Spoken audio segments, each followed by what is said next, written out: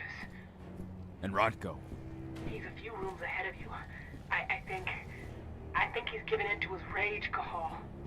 No, not you, Rotko. Please, Cahal, you have to do something.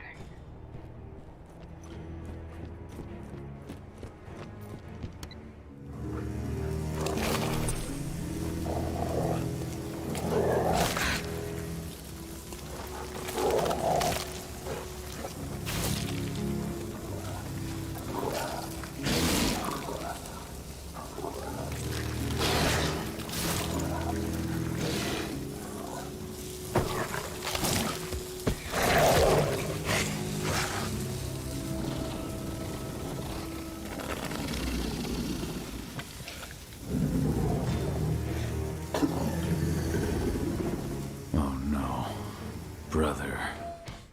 He gave into the rage. Oh, fuck. Okay. I want to explain a couple of things in case people are confused. The spirit Gaia doesn't want the werewolves to take the rage and start feeding on humans. The spirit Gaia wants these half-breeds, these werewolves, to become more in tune with the nature, okay, and to control the beast. So the werewolves have split.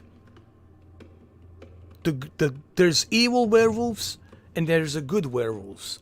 Now they're part of the good werewolves, the ones who want to be part of the Gaia. And the Andron is controlled by the evil werewolves. And these evil werewolves are destroying the planet, destroying the nature, and has a pretty good story to it, actually. It's not bad, but you have to control your rage. You can't give in to the rage. It's actually a pretty good story. It's not bad. Hey, what's up, Eric? How you doing, Eric? Good to see you, bro. Let's get down with the sickness, man. But I don't want to kill him because he's my brother-in-law. That's Rotko. I don't want to kill him. I'm just telling you this because I want to explain the story a little bit. But fuck, dude, we gotta fight him. All right, let's go. Damn it, I don't want to defeat Rotko. I really care about this character. I don't want to kill it. That if I care about the character, that means they got me. The story is good. If I care about this character. Oh, fuck, man. Why is this happening? I don't want to do this.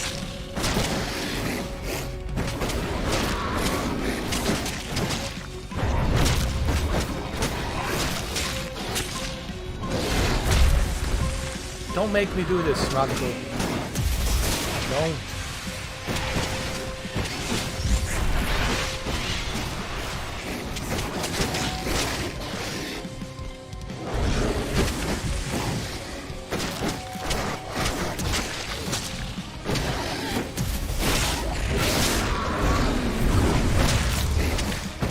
Don't do it, Rotko.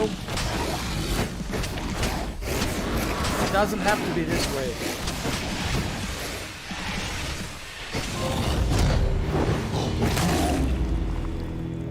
Oh my god. Fuck.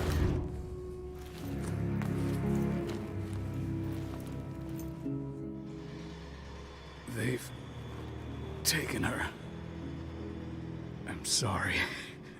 I could not resist my rage. I know, my friend. No one could blame you. She's all that's left of my sister. Find her. Protect her. For Ludmilla.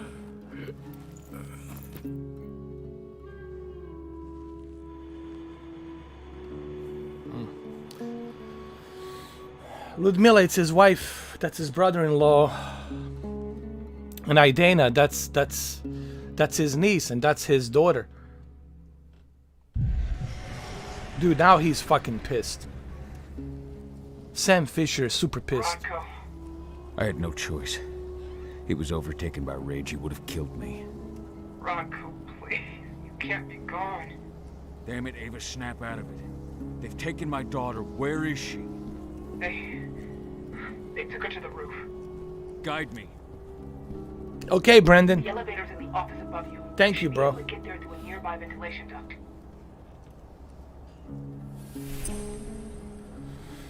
What a great game, dude.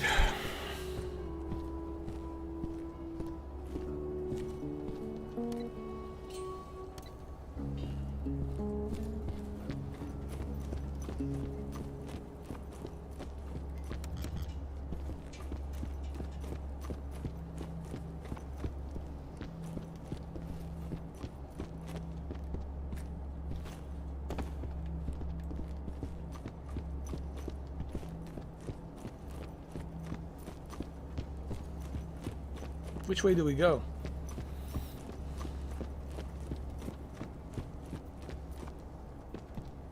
The elevator's not working.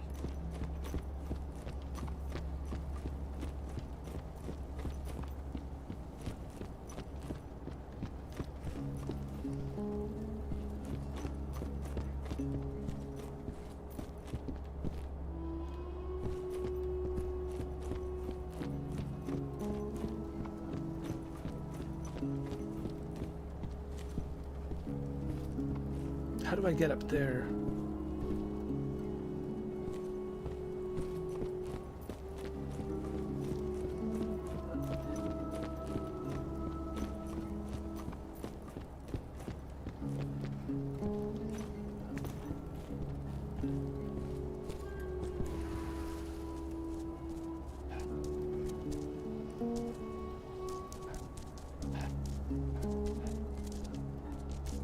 Ah, good dog. Good dog. Oh, come on.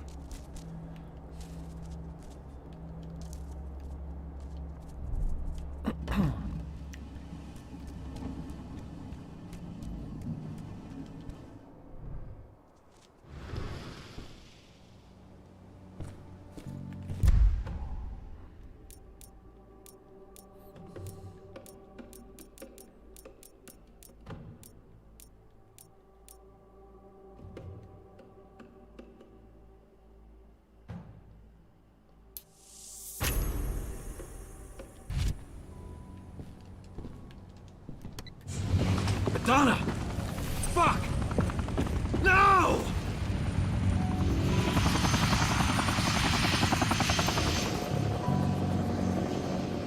Wait, I know you. I am Richard Watkins, Endron's CEO. I've been keeping tabs on you for a long time. Then you knew. Of course. Your little attack, your little plans. We knew everything. I've been trying to identify you for some time. You can't imagine all the wonderful things we'll be able to accomplish with you. Losing a few sights was a small price to pay. I've got great hopes for you, my dear. Mr. Watkins, we'll be at our destination in 2 hours. They want her to become What have you Rage done too. to me? They want to turn her into Rage. Fuck, sweet dreams. Fucking bastard, man. Piece of shit. That helicopter. Find out where it's going. I managed to intercept one of their calls. They were talking about a package they were delivering to Meridian State Prison in Nevada. They also talked about some treatment. They want to do something to her. Find out all you can about this prison, and get things ready for our departure. As soon as I'm back, we're leaving for Nevada. But what about Rodko? Are we just gonna leave him? There's nothing we can do for him now, Ava. I'm sorry. But 80's our priority. Rodko would have said the same thing. I know. The backup generator. Rodko's scent is still fresh here.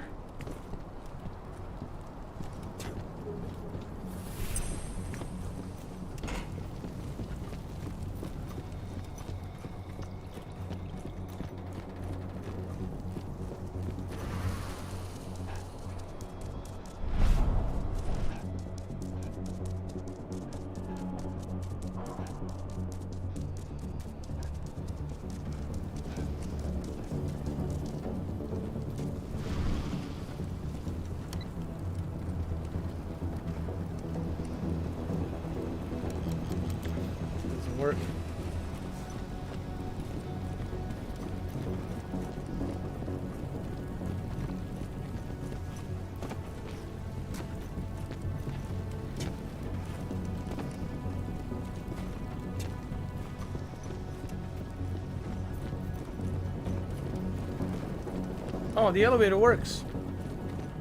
Okay. Katie, what are they going to do to her? We have to get her back before they do anything. Don't lose your head, Ava. Without you, we're blind.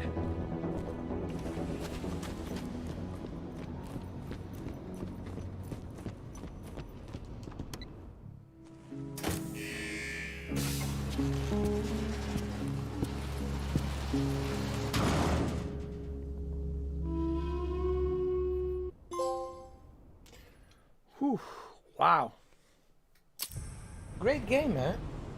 You know, kind of starts slow till you get to know the characters, till you get to know the story, till you get familiarized with what's going on. And then, you know, it starts picking up. And it's also fun turning into a werewolf and start slashing and tearing the flesh and tearing the material and metal. And this is not a bad game. You know, I wouldn't give it a 4 out of 10. I would give it a 7 out of 10. It's a good game. But of course, it's not going to appeal to everybody. But it's a good game. It's not a great game, but it's not a bad game. It's a good game. And if I had listened to the reviews, if I was just one of those blind assholes who were just listening to reviews and I never try this, well, I would have never known. And I already clocked in, 9.5 hours into this game. And it's still great.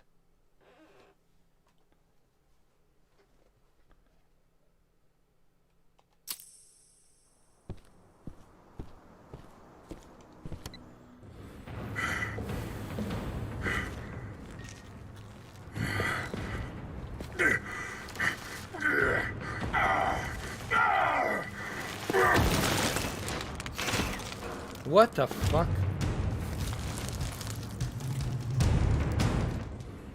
What the hell is this?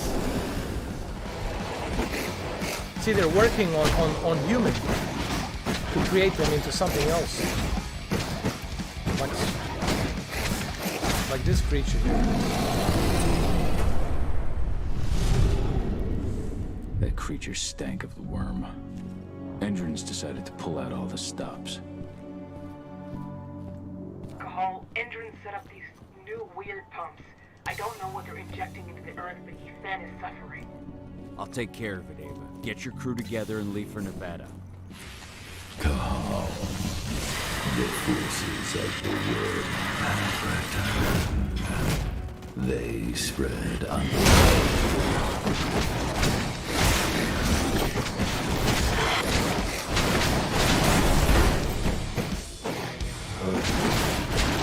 Hell yeah.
The entrance door, it's right here.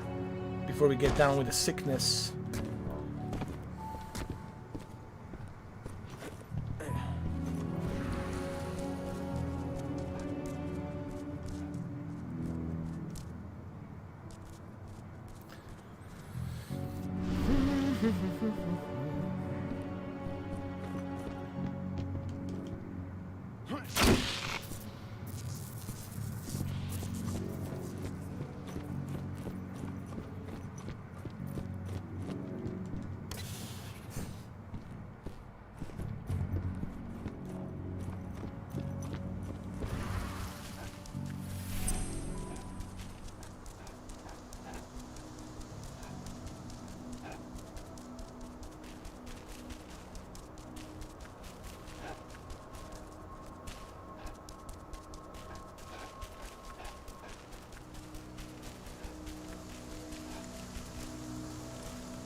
Colorado whiskey.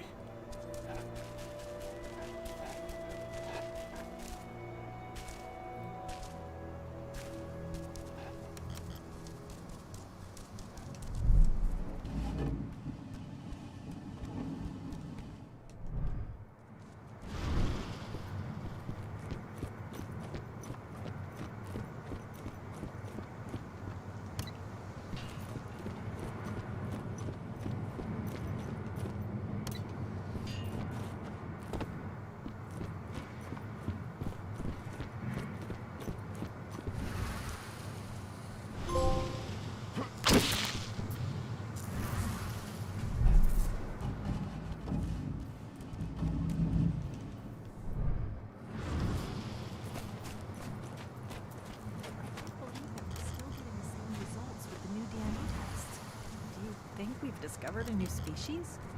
I highly doubt that. Let's just collect the samples and get out of this godforsaken place. I don't like what I've heard about those activists that live in these woods.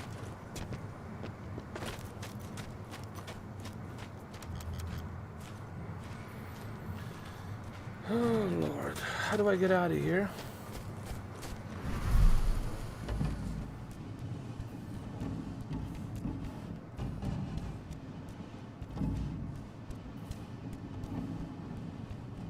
What the fuck am I missing?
Well, I'll be damned. How do I get up here? How? Tell me why.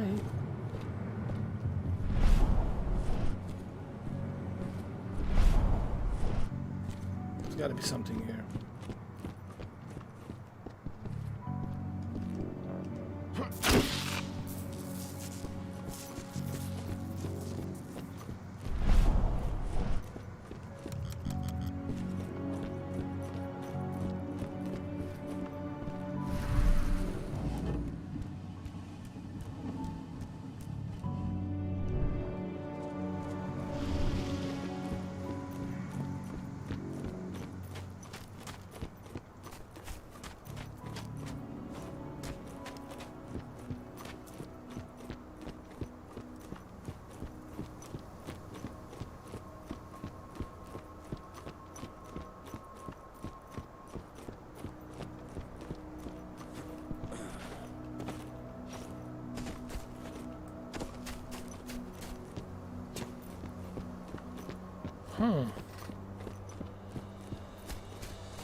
Oh, this way. Okay.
The hell is this?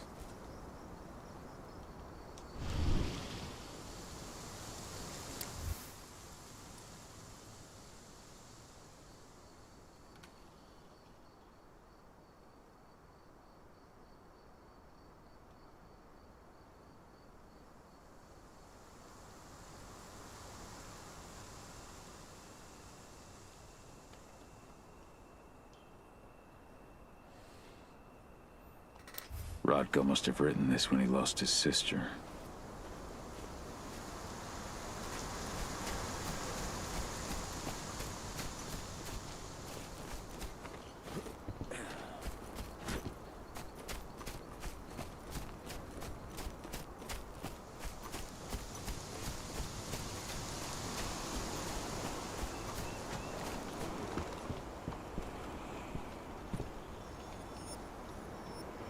Do not delay, warrior of Gaia. The worm is growing in power.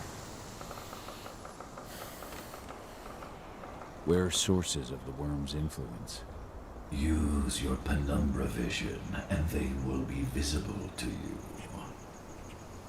Destroy them quickly. They rob the spirits of their strength.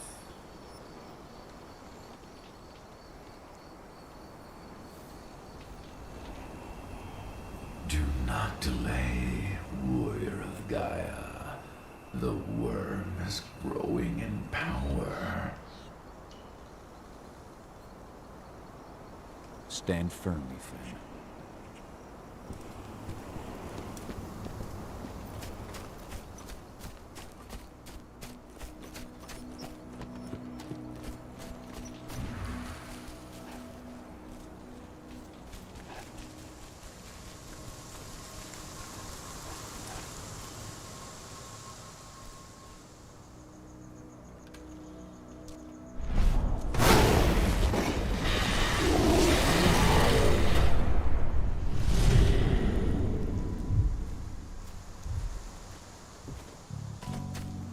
What the fuck?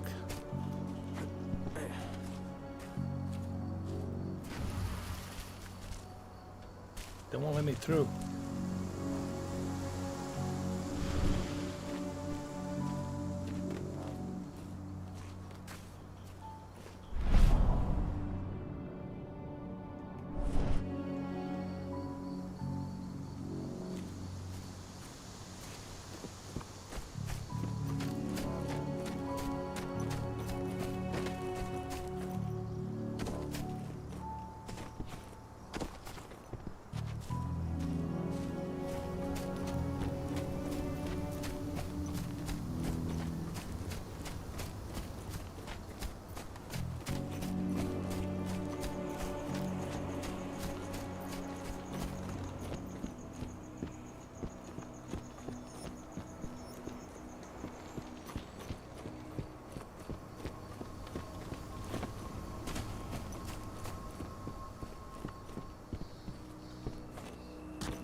This is the second one.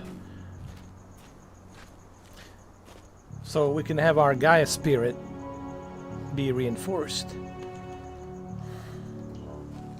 Only one more to destroy.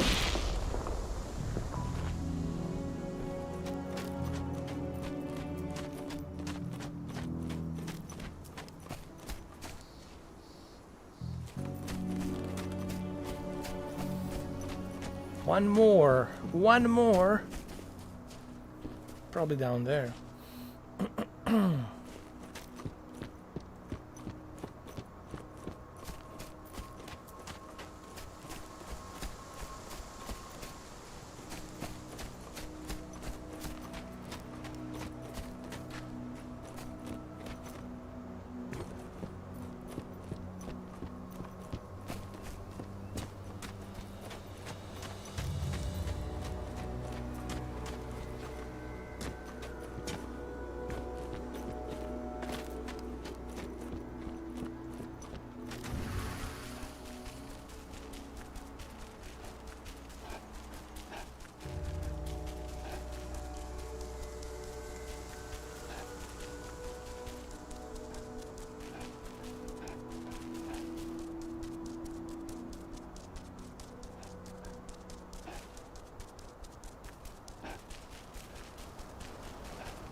Where the hell is it?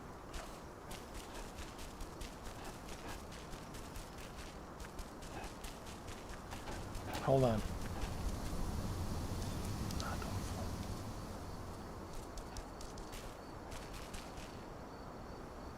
It's not it.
Well, I'll be damned if I can find it.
Well, I'll be damned if I can find it. I don't know where it is.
My Irish brethren.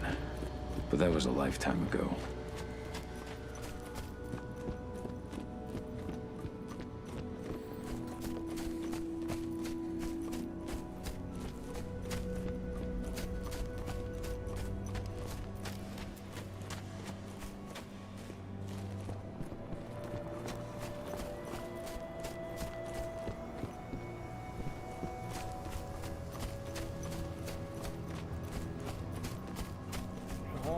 I'll be damned if I can find it.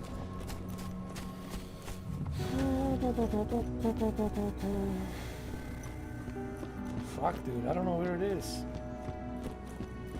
It's not like I have a map, you know. There's no map here, so you don't know.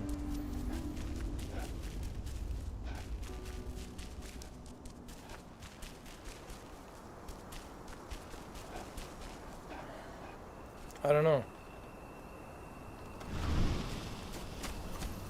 I need to free the worm for the Gaia to flourish. And I can't find it, man. Can't fucking find it. Where the hell is it?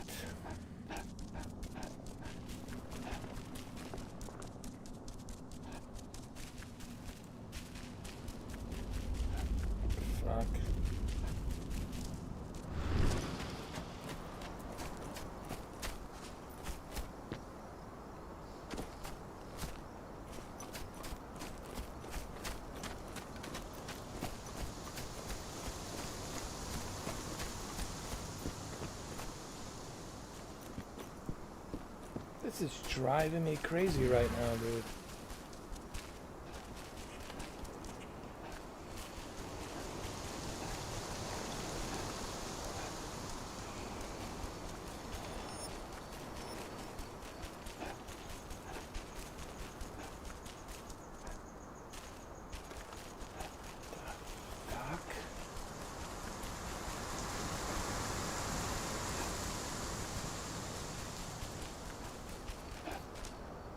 Oh, are you fucking kidding me? For fuck's sake.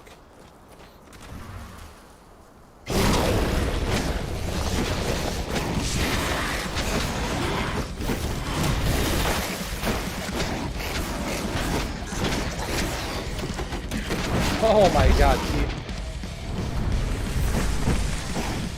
4:30 in the morning. Well, hey, it's not bad. You spent your Saturday night with me, bro. 4:30 in the morning. Pretty cool.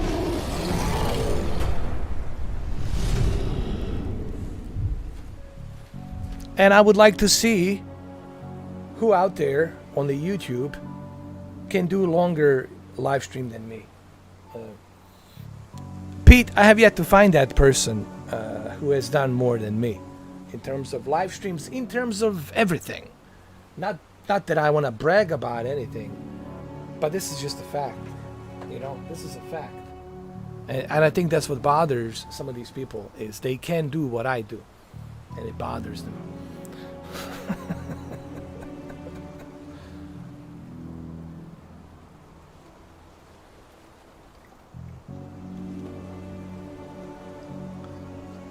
Nobody's on my level. Even Dr. Disrespect is not on my level. Dr. Disrespect cannot do this. 10 hours. He cannot do 12 hours a day. He go fucking crazy.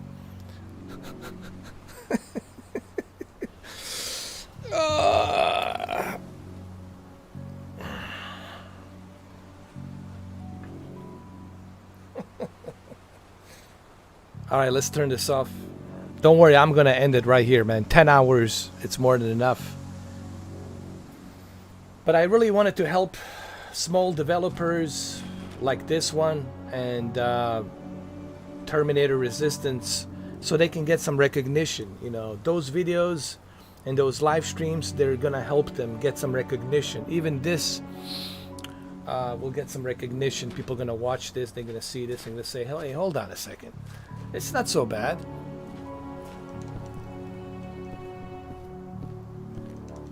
Good riddance.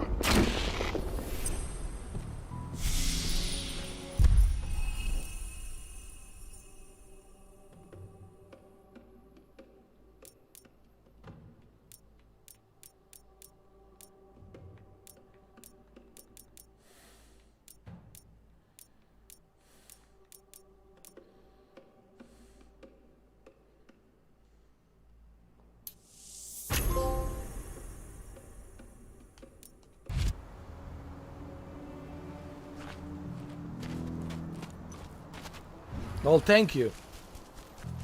Thank you, Pete. But you already knew that. You know, you already knew that. I mean, not to mention 6,000 plus videos that I have. Do you know how long it's going to take you to watch all of my 6,000 plus videos? Even 2.5 years still wouldn't be enough. Maybe 3 years for you to fully see all my videos in its entirety. Like in its entirety, to see the whole thing. Maybe 2.5 to 3 years would take you just to watch the whole thing.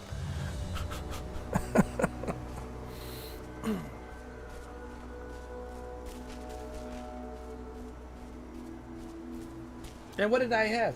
This is my food, bro. This is what that's all I had was this. A little snack. That's it. And a bottle of water. That's it. And a little bit of coffee. That's it. And a little bit of coffee. That's it. That's all I had. You know.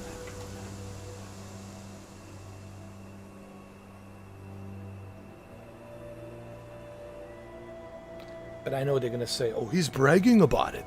I'm not bragging. This is just this is a fact. Just a fact. You know.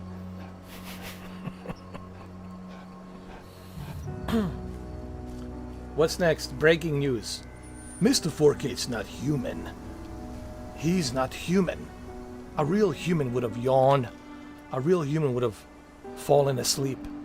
He is something else entirely.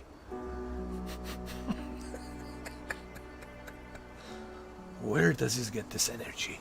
Where? Well, that, my friend, you'll never know.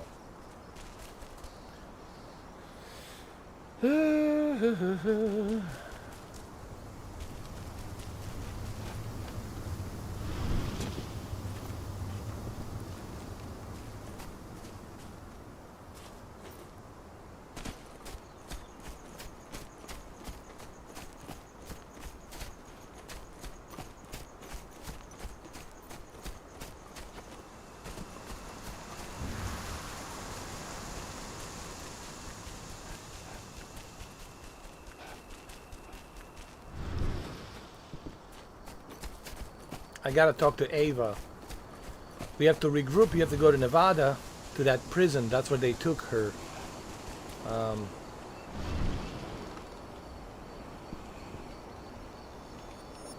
The worm is on the ebb, but its servants still live. Ready yourself. They are here. And they are waiting for you.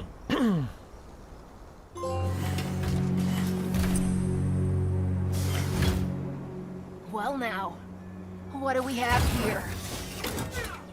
The mongrel that's been killing my men. Oh, tank girl. Show him what you can do! Begone. This is no place for bloodshed. Make the Umbra take you. What?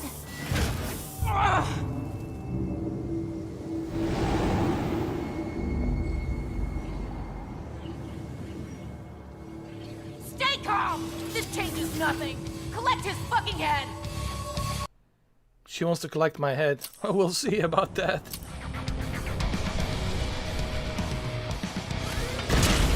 Come on! This is what you prayed for! It's showtime!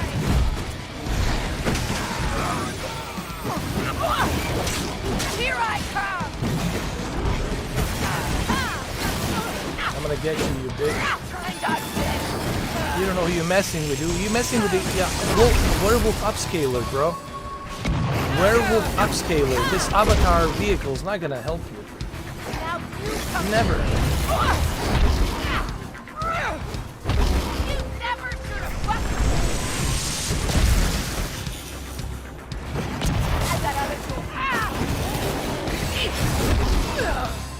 She doesn't understand. Come taste my steel. Tell her, Pete. She doesn't understand. She'll come right. She has no idea. Who's she messing with? She's not on my level. She's not on my level. Never.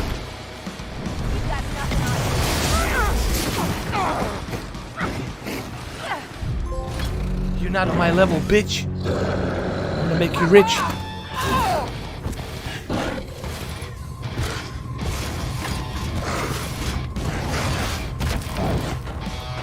You're gonna get down with the sickness now, bitch. Come here. Get down with the fucking sickness. What? Oh, damn it! No!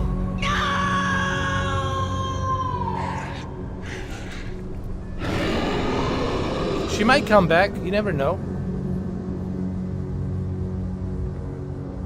You rose to the call, warrior of Gaia. Warrior of Gaia.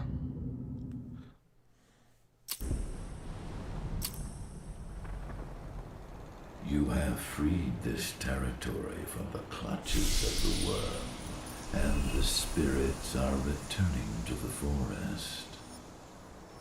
Your fight for the cairn is over. Yet, in spite of your victories, your spirit is troubled.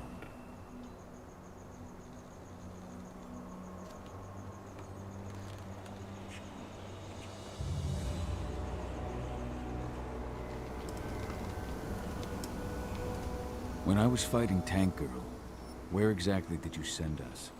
Deep inside the Umbra, the spirit world. You can discern but the Umbra's surface. I took you into its depths. It was the only way you could fight the servants of the worm without bringing harm to Gaia's domain. Those Endron security members transformed into strange creatures. How did that happen? The worm has corrupted their bodies to mirror the twistedness of their souls. They are possessed by Bane's spirits of the worm. They become Fomori, the deformed creatures that you fought. You can use your penumbra vision to detect this corruption and anticipate their change. Ah, penumbra vision. I got it now. That's why my dog, my wolf, has that vision.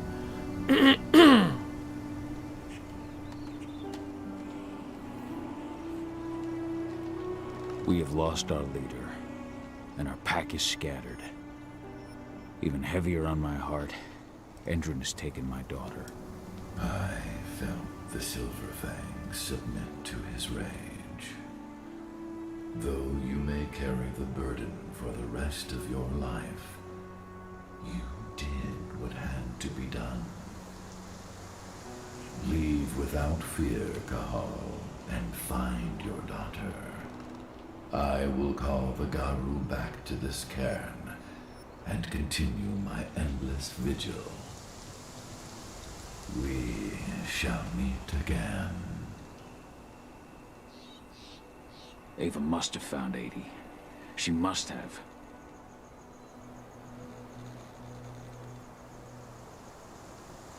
What a great game, man.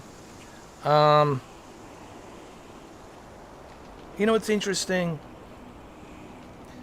And I hope that whoever's watching this now or tomorrow or a month from now or 2 months from now or whenever, time capsule, 5 years from now, I want them to realize this is why you don't read reviews. And this is why you don't purchase the games based on someone's opinion. Think about that. You are purchasing a game based on someone's opinion. If some journalist, gaming journalist, gives a game a low score, 4 out of 10, that automatically means, that's it, I'm not going to ever try it. I'm never going to try it. I'm never going to touch this game. Right? Or if somebody gives it a decent score, 6.5 out of 10 or 7 out of 10, I'm never going to try this. Maybe in the future sometimes, right? But I'm never going to touch it as of now. You guys are missing out. You know, this is the difference between someone who tries variety of video games, and I can call myself a video gamer. Clearly, you can see how long I've been playing this. That shows you this is not somebody who doesn't finish the games. It's not somebody who doesn't try other stuff. I played the Terminator, finished it, played through it, enjoyed it. I played through, other games, including this one. And you know what? It made me realize that every single bad game, even Days Gone, I enjoyed it. I had a great time with Days Gone. Everybody talks shit about it, but I enjoyed it. Every single review that I have read where someone says this game it's bad, this is a bad game, don't touch this, this is forgettable, guess what? I enjoyed it. I enjoyed it. So what does that tell you? That tells you that you can't rely on gaming journalists. And if you are calling yourself a video gamer and you're constantly relying on what somebody from IGN, some editor from IGN, or some editor from GameSpot is telling you, and if you only rely on them, guess what? Then you can't call yourself a video gamer or a gamer in general, because you're missing out on a lot of cool games. And there's tons of other games. This is just one aspect, but there's tons of other games that people are not playing and they should be playing. Have excellent story, intriguing story. Even this one has intriguing story, right? But the only way you find that out is if you play. Right? So I hope when people watch this for 10 hours, or if they, I don't know, maybe you got nothing else to do, maybe you're stuck in the airport or something, or somewhere out there working some night shift as a nurse or whatever. I hope when people watch this, they can say, oh shit, this guy truly is a video gamer. This guy can truly, go out there and enjoy different variety of flavors, not just a certain flavor, a variety of flavors, So that's all I want to say about that. So what do I think about this game? what score would I give this game? Definitely not a bad game. Let's see what they said. I want to see what the IGN said about this game. Hold on.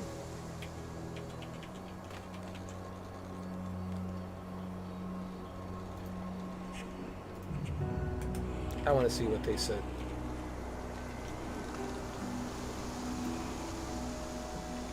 IGN gave it a 4 out of 10. All right, let's read what the IGN said. Geico's whole... Oh. Let's see what they say.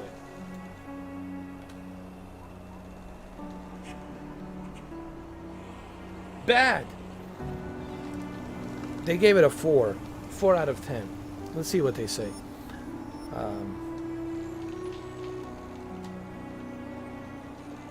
Werewolf the Apocalypse Earthblood has a decent stealth going for it, but its weak story forces you into painful, mediocre combat. Weak story? Bro, have you even played a game?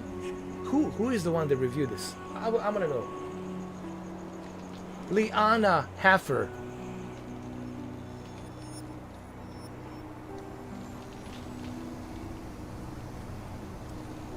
Liana Haffer. Really? Does it bother you that the guy is muscular? Is this what bothers you, Liana? Does it bother you that he has tattoos? That he's muscular? Is that the problem here, Liana Haffer? Even though he's saving his daughter. Even though he cares about his wife. Even though he's connected and tuned in to the nature, to the spirit. What bothers you? What's so mediocre about the story? She gave it a 4 out of 10. Its weak story, it's forces you into painful, mediocre combat. Mediocre combat? Are you kidding me? Look how many different moves you can do. Mediocre? Are you fucking kidding me? Seriously, Liana Haffer? Are you for real? Mediocre? Have you spent 10 hours like I did, Liana Haffer? Have you spent 10 hours like I just did? Dedicated the entire fucking day playing this game. Have you done that? Why, I think not. Of course you did. Of course you did. And people are supposed to trust you, right? They're supposed to trust you. Gaming journalist. Gaming fucking journalist. They're supposed to trust you. Get out of here.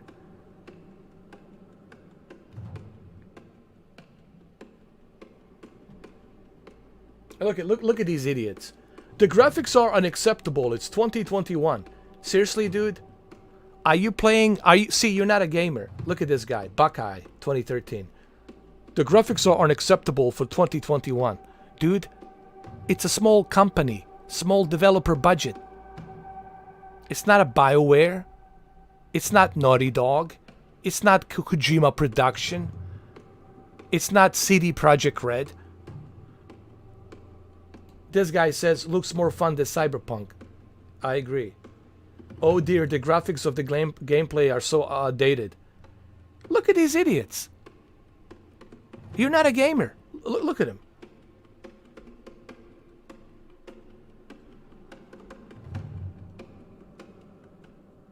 Look at these idiots. They're talking about graphics. So that you see, it's exactly what I've been saying. You don't have gamers these days. You don't have gamers. You have complainers who complain about the graphics all the time. They don't appreciate anything. They don't play anything. Nothing. They're just looking at graphics and resolution. And that's what you have in digital. This is all Digital Foundry generation. They're not gamers.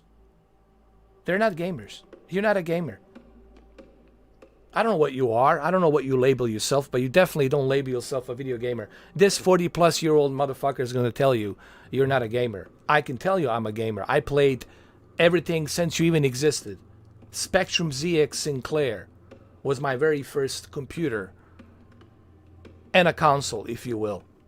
That was my 1984 introduction to the video games.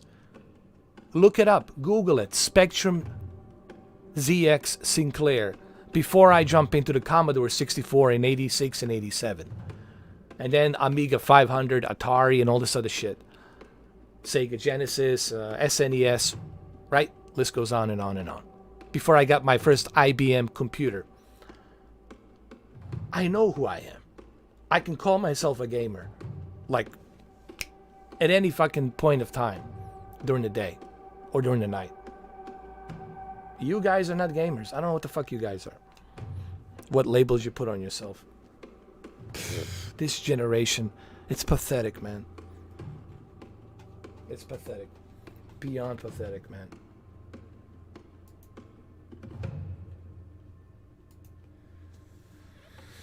Informative garbage news. And this is exactly the reason, I don't want to bring her up, but this is exactly the reason why Alana Pierce left IGN. And it's also the same reason why Cindy Goodman left IGN. Because it's informative garbage news. And GameSpot, it's a garbage spot. It's terrible as well. My God. Gamers, video gamers, my ass. Alright guys, well there you have it. I love it. I love the story. I love this character. He has that Sam Fisher. Name is Sam Fisher. Third echelon, Sam Fisher. I'm going to find my daughter. If anybody lays a hand on her hair, I will paint my masterpiece. And I will kill them all. One by one. I will show them no mercy. But you see, he can't do that. You see, that's the beauty of this game. It's not vigilante. This is not about vigilante. That's why he was talking to this guy at Tree. It's about containing that rage. Not using the vengeance. Doing it through a different way. You see, I think that should make you happy that it's not about the vengeance. It's not about vigilante.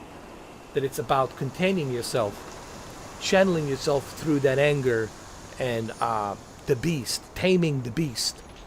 There's a good metaphor here, good philosophy here too.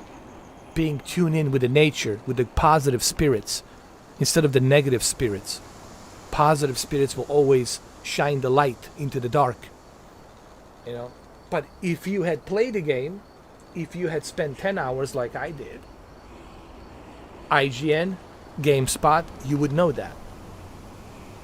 You know. Anywho, what did the GameSpot gave it? I want to see what the GameSpot gave this game. Hold on, let's go to GameSpot.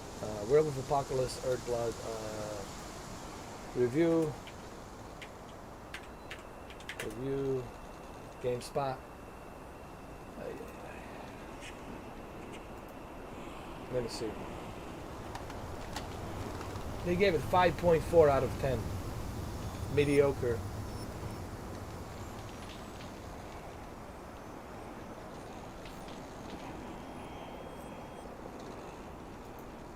Hold on.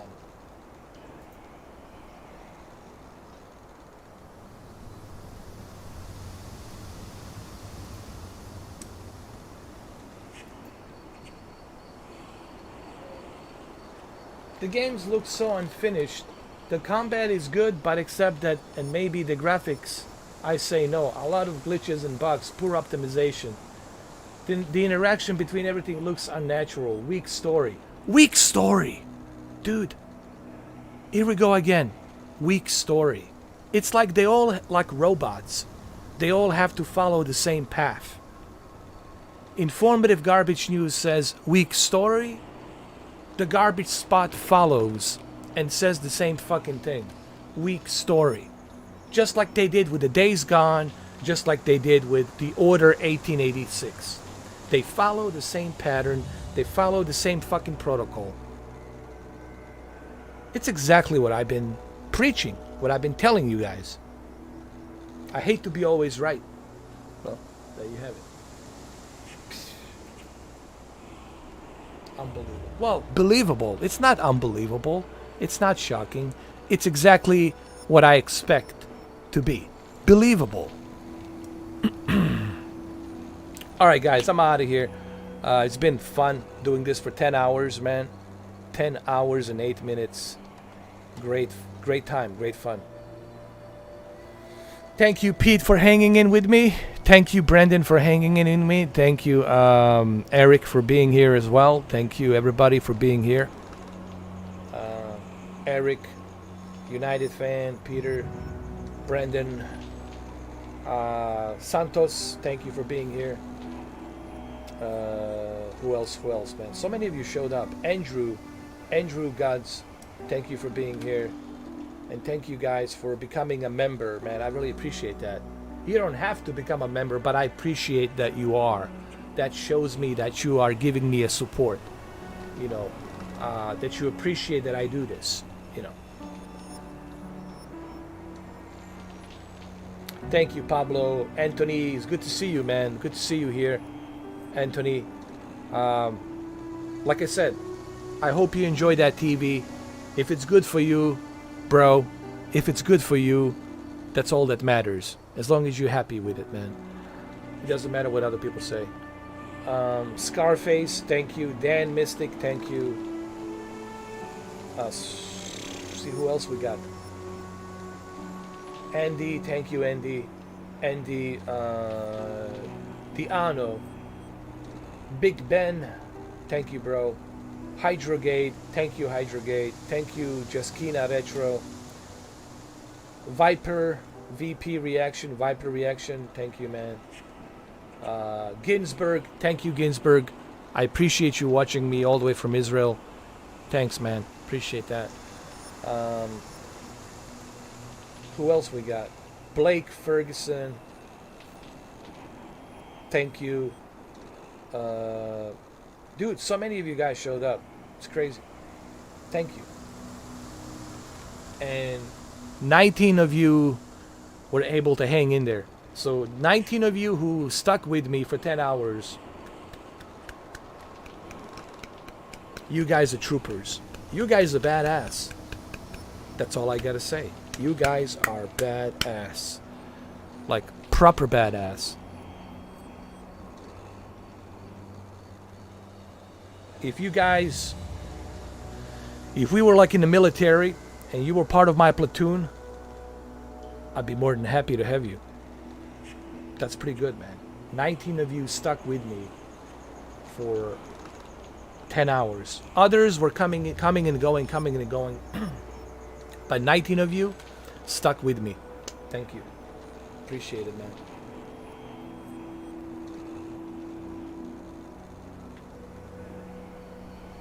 Thank you, bad brother.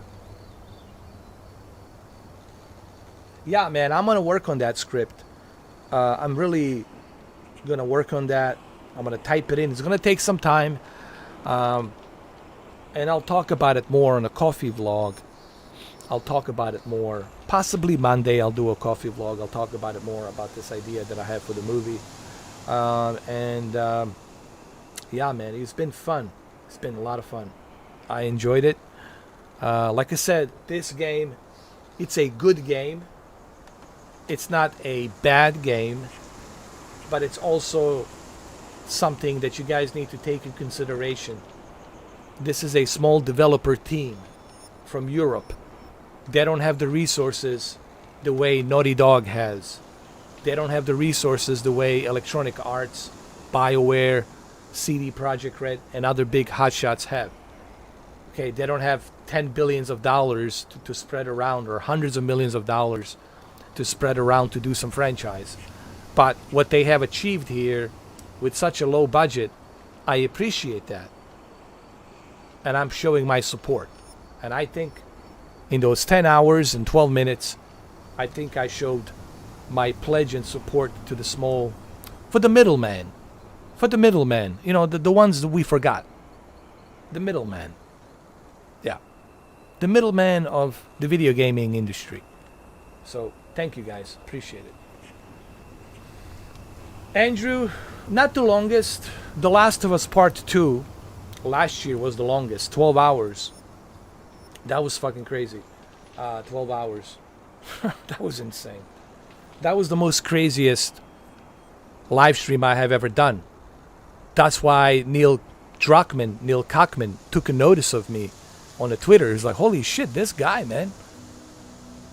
He's really serious about The Last of Us Part 2. He's playing this shit 12 hours a day. And that's why he caught his attention. I don't know if you guys remember last year, summer, May, June, whatever, 2020.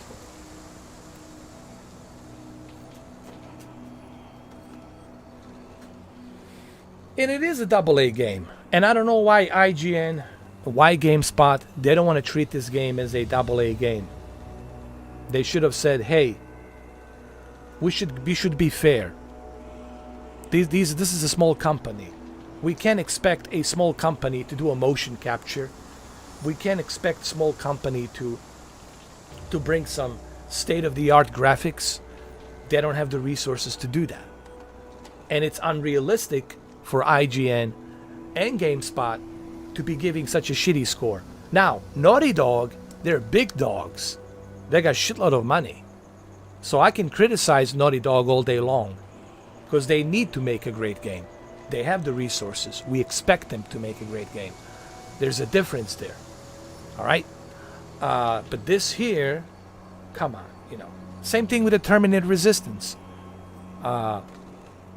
Terminator Resistance, it's a great fill-in for the story of the first Terminator 1984 and a second Terminator in 1991, July 3rd, Judgment Day. And it fits perfectly between the first Terminator and the second Terminator. If you play the game, the whole story is going to make sense to you more than ever. You know, but if you play the game, you will understand that and you finish it.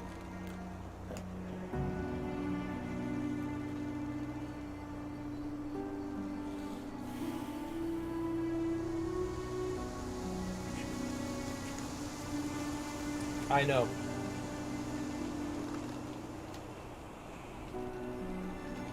Alright guys, so I'm gonna go ahead.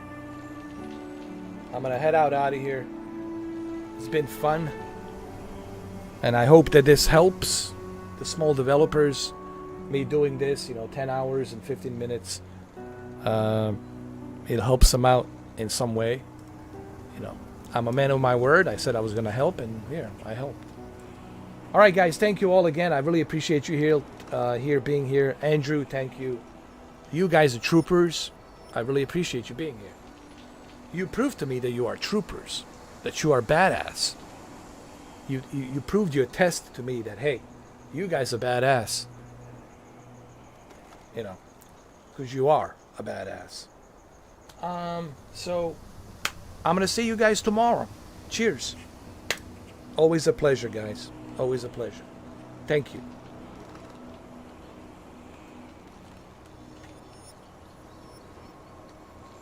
Thank you, Andrew. Thank you all. Be good. Have a good night and stay safe.